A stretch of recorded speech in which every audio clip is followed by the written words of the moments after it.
খুব ভালো। এবং এই যে ঐতিহ্যটাকে ধরে রাখা, আজকে কি অনুষ্ঠান দিয়ে শুরু হলো বলুন? স্বাধীনতা সংগ্রামে আমাদের রাজ্যের মানুষের যে অবদান, আমাদের ভাষাভাষীর লোকেদের তখন যে সারা দেশের মানুষকে উদ্দীপ্ত করেছিল, আজকে সেই ভাষা কলুষিত হচ্ছে। হ্যাঁ, সেই মানুষগুলোকে অস্বীকার করছে কারা? যাদের কোনো অবদান ছিল না দেশ স্বাধীন করা।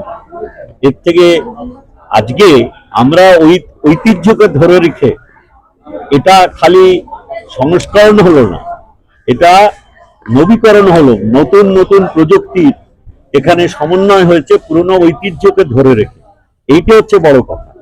সেই প্রকৌশলীরা যারা এই কাজ করেছেন, পুরনো স্থাপত্যকে ধরে রেখে তার ভেতরে নতুন যা কিছু প্রযুক্তিগতভাবে উন্নত করা যায়, সেই সব উন্নতির ছাপ এখানে আছে।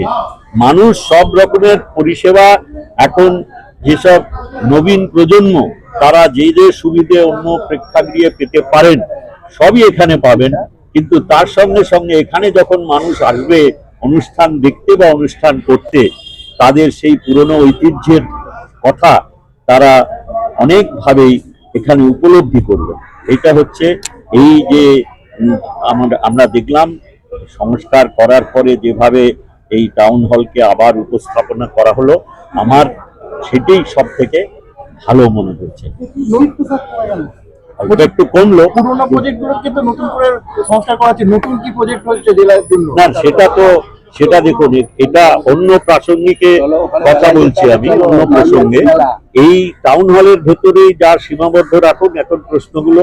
এখানে আমাদের বিধায়ক আছেন, অন্য আমাদের দুই সাংসদ আছেন, তারা বলবেন এখানে যে শহরে কিছু কিছু যেসব উন্নয়নের কাজ হয়েছে সেগুলোর সম্বন্ধে, যারা এখনো যেগুলো মানুষের চোখের সামনে আসেনি সেই সম্বন্ধে তো আমাদের এই সদরের যিনি বিধায়ক আছেন শ্রী খোকন দাস, তিনি তার বক্তব্যে কিছু উল্লেখ করেছেন। এখানে নতুন করতে গিয়ে দেখা গেল যে রবীন্দ্রনাথ ঠাকুর এবং কাজী নজরুল ইসলামকে সবুজ রং করে দেওয়া হয়েছে।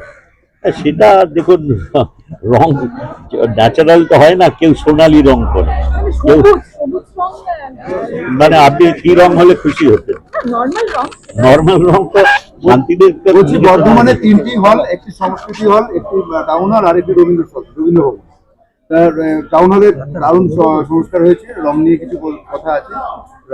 সংস্কৃতি হলের সংস্কার কার্য শুরু হয়েছে, কিন্তু সংস্কৃতি দপ্তর দেখি না, আমি ডিএম কে জিজ্ঞেস করবো ওনারা কার কাছে আবেদন করেছিলেন, কি অবস্থায় আছে, না জেনে আমি এটার উত্তর দিতে পারবো না।